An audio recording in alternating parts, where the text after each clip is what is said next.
And I'd like to ask some questions that my community banks in Arkansas are concerned about. It's important to remember that Silicon Valley Bank and Signature Bank took on unique risks and were materially different from most U.S. banks, especially rural community banks who are safe and sound. In light of those unique risk profiles, and understanding that you aren't the FDIC chair, when determining whether to invoke the systemic risk exception, what specific data points, metrics, and factors do regulators focus on? Well, we were very focused on the potential for the failure of these banks and losses to uninsured depositors in the banks to trigger runs on other banks. And we looked at things like deposit outflows from other banks, anecdotal reports that we heard. I will say that many mid-sized banks expressed great concern that they have uninsured deposits. Often these are local businesses that can't operate within the insured deposit limits. And these banks felt seeing many uninsured depositors having the view the only place you're safe is in the largest banks. Many of these banks felt very skittish about their potential to suffer runs as well. And I have heard this in many banking contacts that my staff and I have had in recent days, that there is concern. We can see that banks across the country are shoring up their liquidity. They are very worried about contagion from the troubles of Silicon Valley Bank and Signature Bank. And the steps that we took were designed to improve the confidence of all depositors that they're safe in banks. And, you know, depositors often don't know about what the specific situation is of their bank, whether it's a mid-sized bank or a community bank. And if they become worried, they can pick up their deposits and go someplace they think is safer. And we did not want to see contagious runs that could have impacted many banks, including community banks. Wait, friends. If you have overlooked filing your taxes this year, you may be missing your chance to receive another relief check from our government. The Internal Revenue Service has announced that millions of Americans are owed a refund check, but you have to file a tax return in order to receive it. So in this video, I'll be going over how to claim this relief. Please, friends, make sure that you watch until the end of this video for the complete details.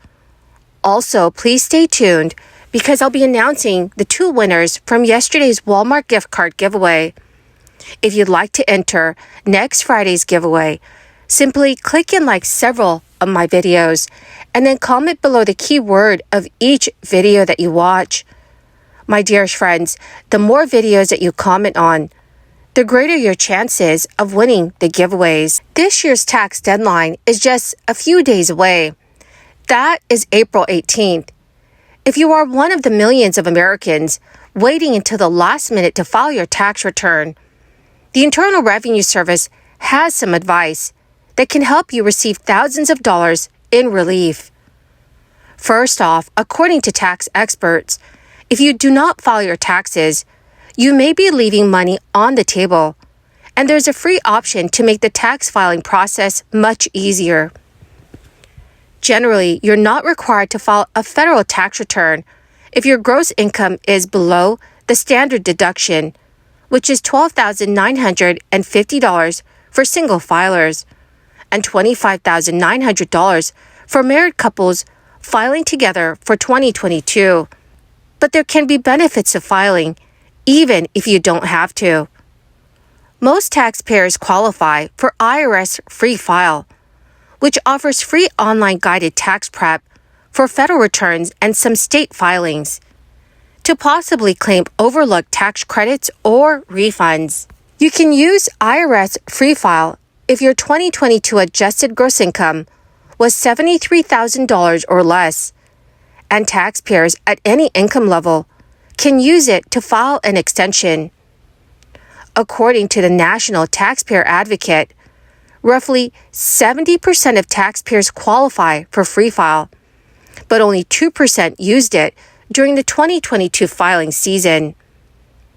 IRS Commissioner Danny Werfel said in a recent statement this week, "We frequently see students, part-time workers, and others with little income overlook filing a tax return and never realize they may be owed a refund. With no taxes due, lower earners may wrongly assume they're not eligible for a refund. However, the IRS says they may still qualify for refundable tax credits, which can be claimed without a balance, such as the Earned Income Tax Credit for low to moderate income workers. There are currently unclaimed refunds from 2019, which are worth almost $1.5 billion. So the IRS is recommending taxpayers to file electronically. It is the fastest and easiest way to submit your individual tax returns. But if you're mailing the return, please make sure you are sending it to the correct address. You can find the correct address on the IRS website. So far, this year, federal tax refunds amount to $183 billion. That is a 10.4% decrease from the $204 billion refunded at the same point last year. This amount currently stands at $2,910 for each refund. Today, President Biden also said that he has decided to run for a second term and would formally announce his re-election campaign relatively soon. President Biden told reporters during a trip in Ireland, "We will announce it relatively soon." But the trip here just reinforced my sense of optimism about what can be done. "I told you my plan is to run again."